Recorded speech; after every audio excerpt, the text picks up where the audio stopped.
Sambung kuliah kita di sini dalam hadis yang ke-12 daripada kitab Ibnu Abi Jamrah, ringkasan daripada Sahihul Bukhari, di mana dalam hadis yang ke-12 ini berkaitan dengan Rasulullah diperlihatkan syurga dan neraka. Alhamdulillahirrabbilalamin, wassalatu wassalam ala rasulihil amin, Sayyidina wa maulana Muhammad wa ala alihi wa ashabihi wa man ihtada bihadihi wa istanna bisunnatihi ila yaumiddin, amma ba'd. Yang dimuliakan Tuan Nazir Masjid, dihormati ahli jawatan kuasa, tuan-tuan imam, tuan-tuan, puan-puan, muslimin muslimat yang dirahmati Allah Subhanahu wa taala. Alhamdulillah, syukur kita kepada Allah Subhanahu wa taala yang telah memberikan segala nikmat dan segala kurniaan kepada kita sehinggalah kita dapat melapangkan masa kita pada pagi ini. Mudah-mudahan Allah Ta'ala memberkati dan menjadikan kita orang yang istiqamah dalam melakukan amal kebajikan. Tuan-tuan dan mati Allah, kita sambung kuliah kita di sini dalam hadis yang ke-12 daripada kitab Ibnu Abi Jamrah, ringkasan daripada Sahihul Bukhari, di mana dalam hadis yang ke-12 ini berkaitan dengan Rasulullah diperlihatkan syurga dan neraka. An Asma radhiyallahu anha anna Nabiy sallallahu alaihi wasallam hamidallaha wa athna alaih. Daripada Asma radhiyallahu anha, Nabi sallallahu alaihi wasallam telah berucap memuji Allah dan mengagungkan Allah Subhanahu wa taala. Thumma qala, kemudian Nabi berkata, ma min syai'in lam akun urituhu illa ra'aitu fi maqami hadha hatta al-jannatu wan nar. Aku pada ketika ini diperlihatkan oleh Allah, dan aku boleh diperlihatkan oleh Allah Ta'ala di atas mimbar ini, sehinggalah aku boleh melihat syurga dan neraka. Fa'uhayya ilayya, maka diwahyukan kepada aku, annakum tuftanuna fi quburikum, kamu akan diuji dalam kubur kamu. Maknanya kamu akan ditanya dalam kubur nanti. Qalat Asma, Asma berkata, min fitnatil Masih ad-Dajjal, daripada fitnah Masih ad-Dajjal. Yuqalu ma ilmuka bihadha ar-rajul fa ammal mu'minu wal muqin la adri ayyahuma. Maka akan ditanya dalam kubur nanti, apakah pengetahuan kamu tentang lelaki ini? Maka dia menjawab, la adri fa ammal mu'min awil muqin, ataupun orang yang beriman. Qalat Asma fa yaqulu Muhammadun Rasulullah. Orang yang beriman dia akan menjawab, itulah Rasulullah. Ja'ana bil bayyinat, membawa kepada kami segala keterangan dan petunjuk. Fa'ajabnahu wa taba'nahu, kami ikut dan kami melaksanakannya. Huwa Muhammad, itulah Nabi Muhammad. Salasan, 3 kali. Fayuqalu nam salihan, maka dikatakan kepadanya, tidurlah baik-baik. Qad alimta in kunta lamuqinan bih, kami tahu kamu ni orang baik. Wa amal munafiq awil murtab la adri ayya zalik. Adapun orang munafik ini, qalat Asma fa yaqul la adri, orang munafik ini nanti dia akan menjawab, aku tak tahu. Sami'tun nas yaqulu syai'an fa qultu, aku dengar orang kata maka aku pun kata. Tuan-tuan yang dirahmati Allah Subhanahu wa taala, hadis ini berkaitan dengan ada beberapa perkara. Yang pertama tentang kewujudan syurga dan neraka. Yang kedua berkaitan dengan kewujudan azab kubur. Yang ketiga berkaitan dengan soalan-soalan yang akan ditanya dalam kubur nanti. Tuan-tuan yang dirahmati Allah, cerita Asma ini ketika mana dia mendengar hadis ini, sewaktu Asma telah semayang sunat gerhana bulan ataupun gerhana matahari. Waktu Nabi SAW semayang gerhana berkenaan, Nabi semayang dalam keadaan yang sangat lama. Membaca 3 surah. Surah Baqarah, surah Ali Imran, surah An-Nisa. Panjang sehingga melibatkan 6 juzuk, 5 ataupun 6 juzuk Al-Quran. Baca 5 juzuk dan 6 juzuk ni memang mengambil masa 2 jam, 3 jam lah baca. Kan, kalau kita baca 1 juzuk, kalau kita lah baca lebih kurang dalam setengah jam, 40 minit 1 juzuk. 2 juzuk sejam lebih. Kan, kalau 3 juzuk, 4 juzuk. Waktu semayang gerhana matahari, Nabi semayang membaca panjang dalam bacaannya. Sehinggalah Asma, ketika mana dia semayang, bila Nabi SAW panjang bacaannya dalam semayang, pengsan dia. Dia jatuh pengsan. Bila dia jatuh, pengsan dia pitam lah kot. Pitam. Bila dia tersedar daripada pitamnya, dia melihat Rasulullah berucap di atas mimbar, dan inilah hadisnya. Kan? Apa yang disebutkan oleh Asma ketika itu, kan? Ketika aku tengok, kata Asma, Rasulullah telah pun berucap di atas mimbar, memuji Allah Ta'ala, mengucapkan selawat dan sebagainya. Dan pada ketika itulah Rasulullah telah menyebutkan beberapa perkara yang disebutkan ini. Antara yang disebutkan ataupun perkara yang pertama yang disebutkan ialah Rasulullah diperlihatkan syurga dan neraka. Dengan kata lain, syurga dan neraka telah pun ada pada masa ini. Sebab diperlihatkan oleh Allah Subhanahu Wa Taala, dan atas asas itulah dikatakan bahawa syurga dan neraka telah pun wujud. Dan dalam ilmu akidah, tuan-tuan, syurga dan neraka ini ada awalnya tetapi tiada akhirnya. Syurga ada awal tetapi tiada akhirnya. Kerana di banyak ayat Quran menyebutkan bahawa khalidina fiha abada, kekal di dalamnya selama-lamanya. Dalam syurga selama-lamanya, dalam neraka pun nanti selama-lamanya. Bila kekal selama-lamanya, maknanya tiada kesudahan. Tapi syurga dan neraka ni ada permulaannya. Maknanya diciptakan oleh Allah Subhanahu Wa Taala. Allah Ta'ala yang tak ada mula, Allah Ta'ala yang tiada akhir bagi Allah. Tapi bagi syurga dan neraka ada awalnya dan tiada akhirnya. Dunia kita ada awal, kan, dan ada akhirnya. Mudah-mudahan kita berakhir dengan berakhir yang baik dan berkesudahan dengan berkesudahan yang baik. Tuan-tuan yang dirahmati Allah. Lalu kan kata Rasulullah SAW, aku bila melihat syurga dan neraka, aku diwahyukan, fa'uhaya ilayya, aku diwahyukan, diberitahu oleh Allah, kamu nanti akan diuji oleh Allah Ta'ala di akhirat nanti dalam kubur.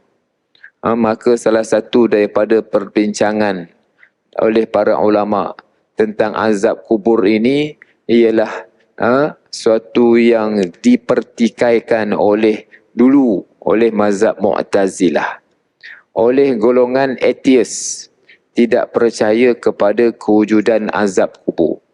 Orang dulu, ulama-ulama dulu telah pun berhadapan dengan kumpulan Mu'tazilah yang menafikan kewujudan azab kubur.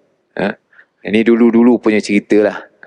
Dan sekarang ni tak adalah timbul di kalangan ulama-ulama Islam telah membangkitkan tentang tak ada azab kubur, kerana dia tak adalah isu yang besar pada hari ini.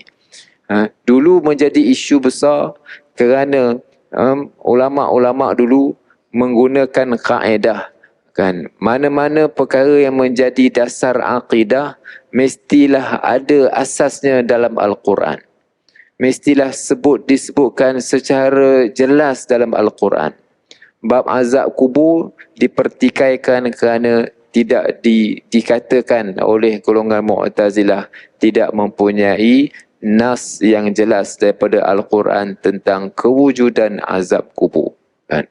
Maka mereka pun berlakulah pertikaian dan diselesaikan oleh ulama-ulama melalui kitab-kitab dan dimasukkan dalam pengajian akidah dan disebutkan bahawa azab kubur salah satu daripada perkara yang akan dilalui diuji dalam kubur nanti, merupakan salah satu daripada perkara yang akan kita lalui nanti di akhirat nanti.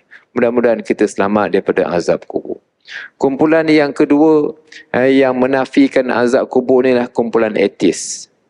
Kumpulan ilhad, kumpulan ateis yang tak percaya kepada azab kubur kerana ada disebutkan dalam satu kajian dalam jurnal yang saya baca tadi, dan adalah kumpulan-kumpulan yang mendakwa, tengok dia kata lepas korek jenazah-jenazah tak ada apa pun yang berlaku, mana ada azab kubur, kan?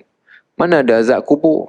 Tak timbullah isu luas ke sempit ke kubur, mana ada, kan? Sebab mereka kumpulan-kumpulan ateis ini nak melihat bukti dahulu baru nak percaya. Sedangkan bab azab kubur ni ialah bukanlah berlaku pada alam kita, tetapi berlaku pada alam yang lain daripada alam kita. Mungkin dari sudut fizikalnya mungkin tak nampaklah dia punya perbezaan. Kan dia disebutkan tenggelam 70 hasta, disebutkan tentang dihimpit sehinggalah begitu begini kan. Memanglah mungkin tak nampak dari sudut fizikalnya, tetapi dia bukanlah berada pada alam kita. Dia berada pada alam yang lain daripada alam kita. Apa contohnya? Contohnya macam orang dalam mimpi lah contohnya. Kan kita sebelah dengan dia punya perasaan dia punya rasa dia punya pengalaman dia bila berada dalam mimpi itu ditekan, macam-macam lah, berpeluh-peluh dia, kan. Kita sebelah tak ada apa, sedap je tidur. Masalahnya alam dia tak sama dengan alam kita. Sebab itu tak boleh nak disamakan, dilihat jenazah begini, ini tak ada apa pun yang ni, itu tidak boleh dijadikan suatu alasan, kerana tak boleh dijadikan suatu hujah, kerana alam kita berbeza. Alam kita, alam dunia, alam yang disebutkan azab tadi berada di dalam alam barzakh, alam yang lain daripada alam kita. So bila berada alam lain daripada alam kita, dia punya dunianya tak sama, keadaannya tidak sama. Kemudian kata Asma, fa'uhaya ilayya, maka diwahyukan kepada aku. Asma meriwayatkan bahawa Rasulullah bersabda, aku telah diwahyukan oleh Allah, annakum tuftanuna fi quburikum, kamu diuji dalam kubur kamu.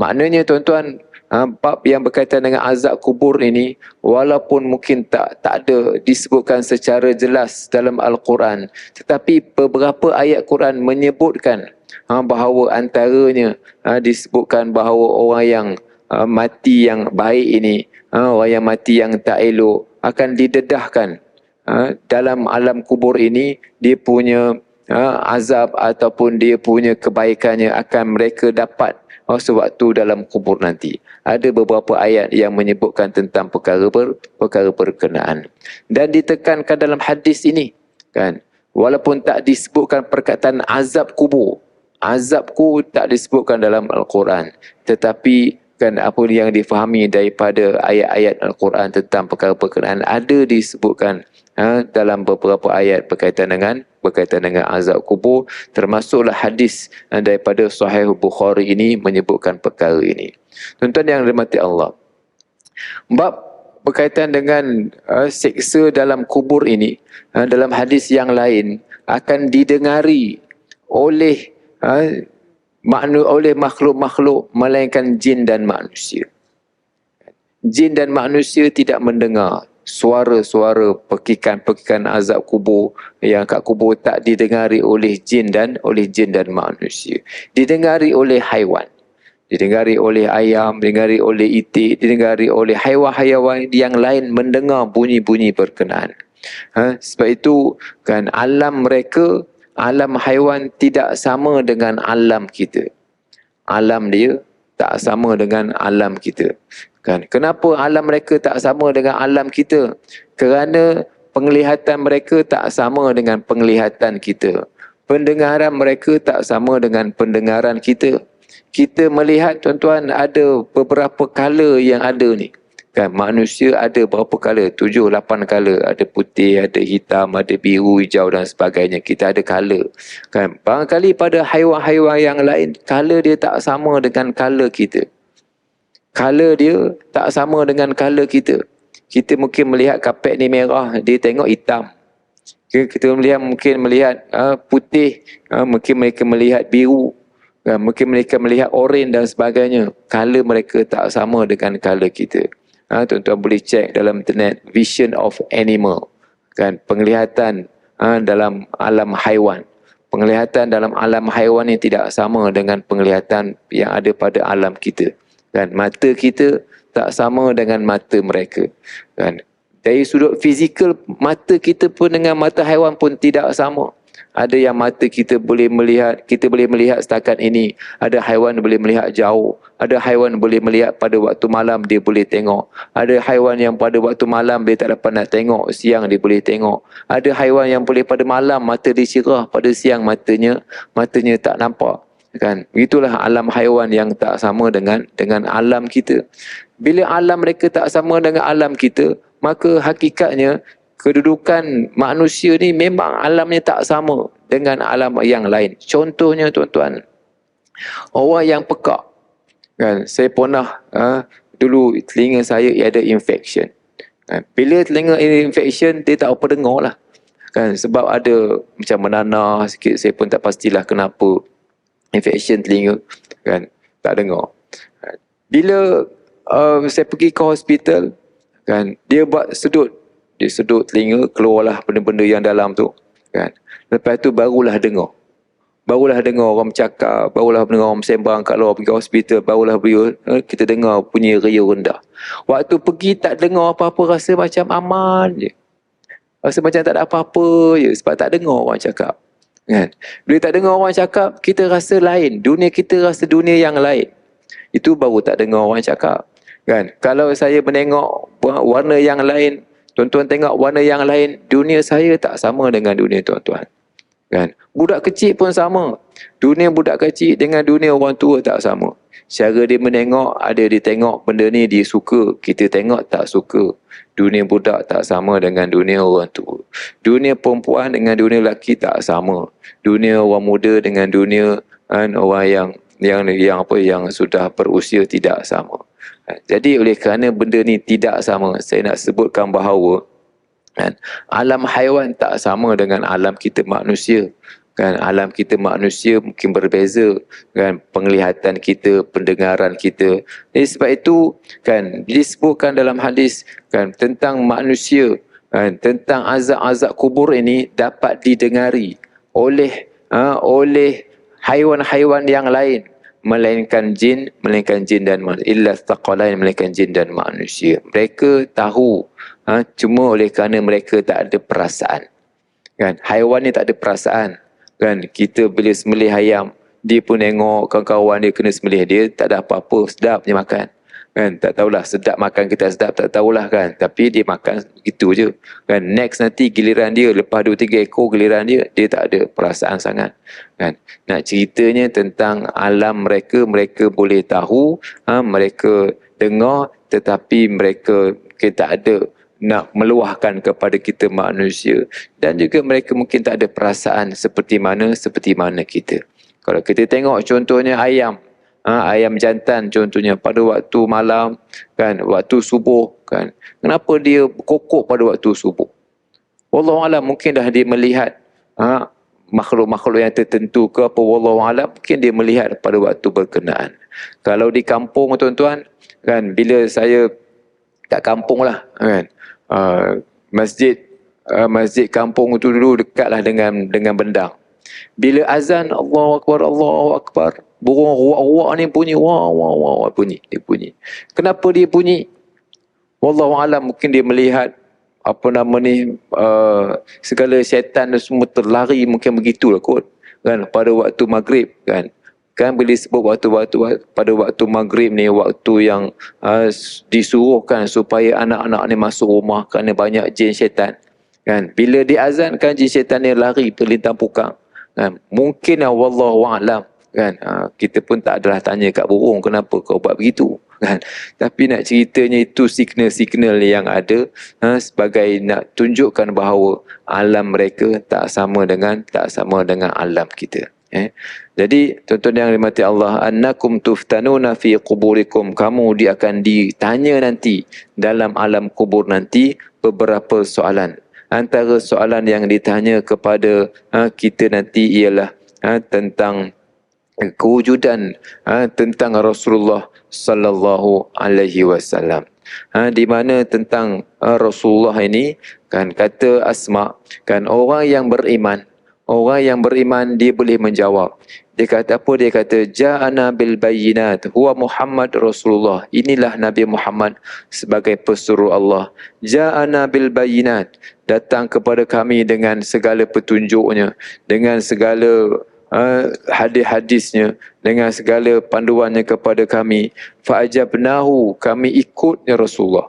Wa taba'nahu, dan kami laksanakan apa yang ditunjukkan oleh Rasulullah. Huwa Muhammadun salasan, itulah Nabi Muhammad yang diulangkan, disebutkan 3 kali.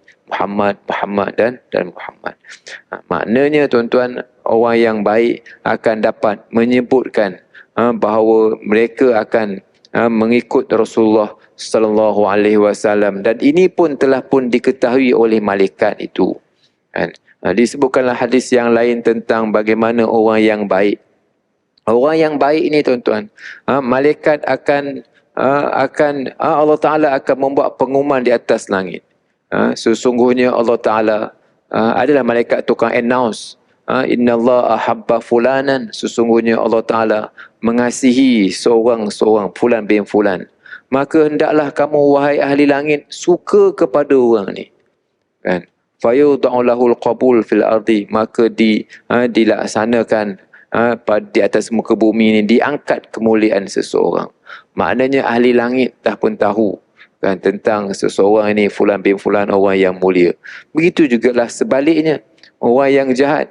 Bila orang yang jahat disebutkan Allah Ta'ala tak suka kepada orang ni, kan, fulan bin fulan, maka kat dunia ni pun dihina oleh manusia, tidak digemari oleh manusia, kan. Cuma siapa-siapa tu wallahu a'lam, tapi nak ceritanya bagaimana orang yang baik dan orang yang tak baik ini telah pun diletakkan senarai pendek, ataupun diketahui oleh para malaikat, oleh semua ahli langit tahu. Termasuklah ketika mana bila dia nak mati, datanglah malaikat bertanyakan kepada dia. Orang yang baik akan ditanya dengan bentuk pertanyaan yang baik. Begitu juga sebaliknya, kepada orang yang tak baik akan datang malaikat dengan cara yang tak baik. Ini tentang hadis berkaitan dengan syurga dan neraka yang diperlihatkan oleh Allah Subhanahu wa taala. Apa yang penting yang mungkin boleh menjadi pengajaran yang lebih dekat dengan kita tentang hadis ini ialah tentang azab kubur, dan perkara yang selalu diperingatkan oleh Rasulullah sallallahu alaihi wasallam ialah tentang sebab yang menyebabkan berlakunya azab kubur. Disebutkanlah hadis, antara orang yang diazabkan dalam kubur ialah orang yang suka membuat cerita, kan, suka mengadu domba, an-namimah. Dan yang kedua ialah orang yang tidak suci daripada air kencingnya, kan. Yang pertama disebut sebagai adu domba, kan. Adu domba ni dalam bahasa Melayu, domba ni kambing lah, kan. Domba ni dalam bahasa Indonesia, kan, biasa disebut domba, kan. Adu domba, kita tengok kalau kambing ni dia bertemu, kan dia punya kepala dia tu bertemu dua kepala, kan. Dan orang yang sebelahnya buat tak tahu je, dia akan cari dia punya partner yang dia nak bertemu, kan. Sebab itu dalam bahasa Melayu disebut sebagai adu domba, kan. Maknanya dua kambing yang sedang beradu. Orang yang suka menyebabkan bergaduh ni, kan, yang menyebabkan manusia bergaduh, menerusi perkataan, menerusi tulisan, menerusi WhatsApp, menerusi media baru yang menyebarkan perkara-perkara yang tak baik, sehingga menyebabkan dia memburuk-burukkan orang, menceritakan keburukan-keburukan orang lain yang disebut sebagai namimah, mengadu domba. Ini menjadi ingatan oleh oleh Rasulullah SAW akan mendapat azab kubur nanti. Begitu juga dengan orang yang kencing. Kencing ni masalah besar, kerana ada setengah budaya dalam sesuatu bangsa, saya tak sebutlah, mungkin tuan-tuan lebih tahu, kan, yang kencing tak basuh, masalah juga, kan, yang menyebabkan ialah tak kenalah dengan sudut agama, dan kita orang Islam dituntut untuk bersuci dengan menggunakan istinja ataupun menggunakan air supaya dapat disucikan selepas daripada kita membuang air. Maka timbullah ada orang yang mempunyai penyakit kencing tak tus, dan juga ada orang yang tidak berhati-hati dalam soal kencing ni, yang menyebabkan air kencingnya itu mungkin terkena kepada pakaiannya ataupun sengaja tak basuh, kan, yang menyebabkan diingatkan oleh Allah Subhanahu Wa Taala, diingatkan oleh Rasulullah, nanti akan mendapat azab kubur, kan. Ini hadis ketika mana satu hari Nabi melintas satu kawasan kubur, Nabi dengar orang yang sedang mendapat azab kubur nanti. Nabi beritahu ini orang ni telah diazabkan dalam kubur ni, maka diletakkan di atas dia punya kubur dia, dia punya pelepah tamar, mudah-mudahan dapat dihindarkan, dia punya dapat dikurangkan azab kubur kepada orang yang berada dalam kubur berkenaan. Tuan-tuan dan hormati Allah, itu berkaitan dengan azab kubur. Selain daripada dua perkara tadi, namimah, buat cerita, dan juga daripada kencing yang tak lawasnya tadi, beberapa perkara yang lain juga disebutkan oleh Rasulullah, khususnya ketika baginda naik Isra Mi'raj. Baginda diperlihatkan orang yang menipu, diperlihatkan orang yang berzina, diperlihatkan orang yang minum arak, kan, orang yang makan riba, kan. Ini diperlihatkan orang-orang yang akan mendapat siksaan daripada azab kubur. Sebab itulah kita diminta oleh Rasulullah SAW untuk membaca doa. Allahumma inni a'udzubika min azabil qabri, min azabi jahannam, wa min fitnatil mahya wal mamat, wa min fitnatil masiihid dajjal. Kan, 4 perkara yang kita minta lindung daripada Allah. Allahumma inni a'udzubika min azabil qabri. Ini antara doa yang baik untuk dibaca, khasnya ketika mana berada pada tahiyat akhir. Allahumma inni a'udzubika min azabil qabri, lindung daripada azab kubur, min azabi jahannam, daripada azab neraka jahannam, wa min fitnatil mahya wal mamat, daripada fitnah kehidupan dan fitnah kematian, wa min fitnatil masiihid dajjal, dan juga daripada fitnah masiihid dajjal. Kalau ada peluang bacalah, hafallah doa minta lindung daripada azab kubur, kan. Tapi kalau saya jadi imam, saya jarang baca. Kenapa? Kerana makmum ni menunggu lama, kan. Lambat pula tak imam ni dah baca nak habis, kan. Sebab dahlah baca selawat, kan, Ibrahimiyah, kemudian baca panjang pula. Saya dengar makmum belakang ni senyap, sunyi je, mereka dah tak baca apa-apa lah kot, kan. Saya tak mahu bila sunyi tu mereka merewar merata-rata, kan. Tidak, kalau duduk tunggu kan merewar merata-rata, kan. Sampai ada yang batuk sampai ada yang batuk nak minta, kan. Lambat pula lah Pak Imam ni, Saya perasan benda-benda tu kalau jadi imam lah. Sebab tu kalau saya dah dengar sunyi tu saya tak baca. Kan waktu jadi imam lah. Allahumma inni a'udzubika min azabil qabri, min azabi jahannam, fitnil mahya wal mamat, min fitnatil masih dajjal. Adalah kelebihannya, saya lupa kelebihan-kelebihan baca doa ini kan yang dapat menghindarkan kita daripada azab kubur dan juga daripada fitnah masih dajjal. Tuan-tuan dan mati Allah, di hujung hadis ini ada disebutkan bahawa orang munafik awil murtab, orang yang ragu, amal munafiqu awil murtab, orang yang munafik ataupun orang yang meragui. Apa yang dijawab? La adri, dia tak tahu. Kan? Dia tak tahu. Sami'tun nas yaqulu syai'an faqultu, aku dengar manusia sebut, aku pun sebut. Kan? Di sini disebutkan amal munafiqu ataupun orang munafik. Adapun orang munafik. Awil murtab, orang yang ragu. Orang yang mungkin dia tak tahu, tak ada ilmu, tak ada apa. Dia kata aku dengar je. Kan? Dia tak tahu. Kan? Di sinilah pentingnya menjadi orang yang ada ilmu kan, dan ikut Nabi kita Muhammad berdasarkan kepada ilmu, bukan berdasarkan kepada apa orang kata. Aku dengar kata Rasulullah ni, kata hadis ni, aku dengar manusia cakap, aku ikutlah, aku pun cakaplah kan. Sebab itu kan, kalaulah kita beramal kan, dan sesuatu amalan yang kita buat itu betul tetapi bukan berasaskan kepada ilmu. Kita nampak orang semayang, kita pun semayang. Nampak orang puasa, kita pun puasa. Nampak orang buat baca itu, kita pun baca itu. Kenapa kau baca? Entah, aku ikut orang. Kan? Bila amalan yang dibuat ni ikut orang, kan, kita beramal tu bukan berasaskan kepada ilmu, tapi berasaskan kepada ikut. Bila bukan berasaskan kepada ilmu, kan. Jadi ada ulama sebut, dia kata yang buat itu walaupun betul dianggap sebagai salah. Kenapa? Dia bukan ada ilmu, dia ikut orang. Kerana bila kita nak beramal, mestilah tahu ni, tak semestilah ada berguru, tak semestilah ada buku, tetapi kurang-kurangnya dia dapat daripada orang yang boleh dipercayai, kan. Mestilah dapat daripada kawan contohnya, ataupun yang boleh mengajar. Sekurang-kurangnya bukanlah main ikut je kan. Sebab penting dalam bab ilmu ini kan, kita dapat daripada sumbernya dan kita beramal tahu, dan kita tahu dia punya asasnya, supaya kita taklah seperti mana yang disebutkan ni, aku dengar manusia cakap, aku pun cakap.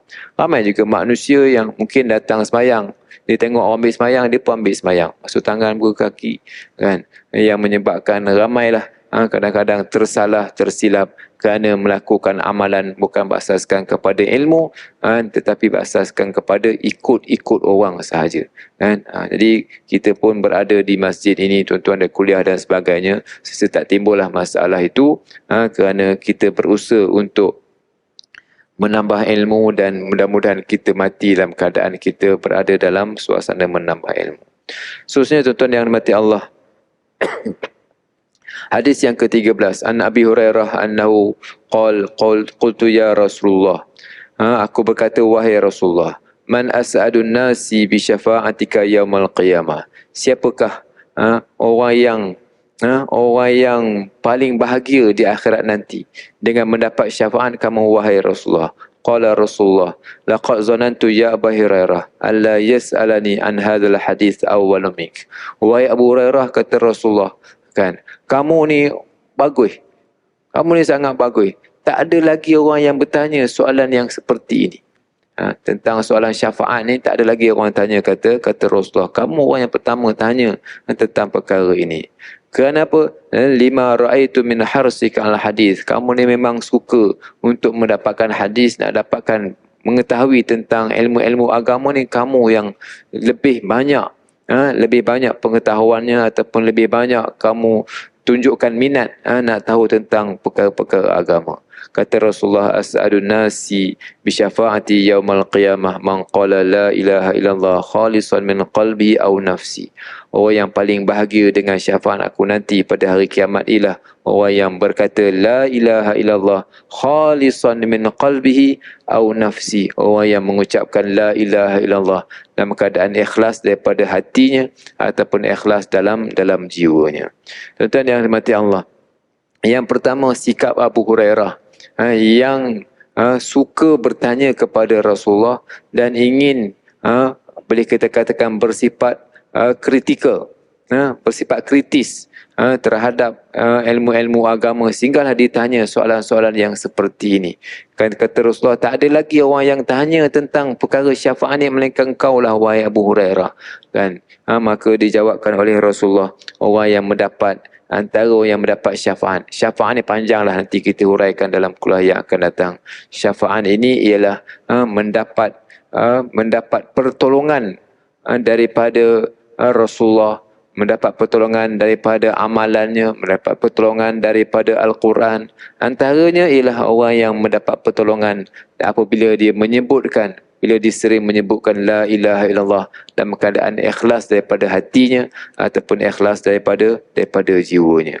Jadi bukan sekadar dari sudut amalannya itu, dengan kata lain dia menyebutkan la ilaha illallah, tapi hendaklah dia mempunyai akidah yang betul kepada Allah Subhanahu wa taala.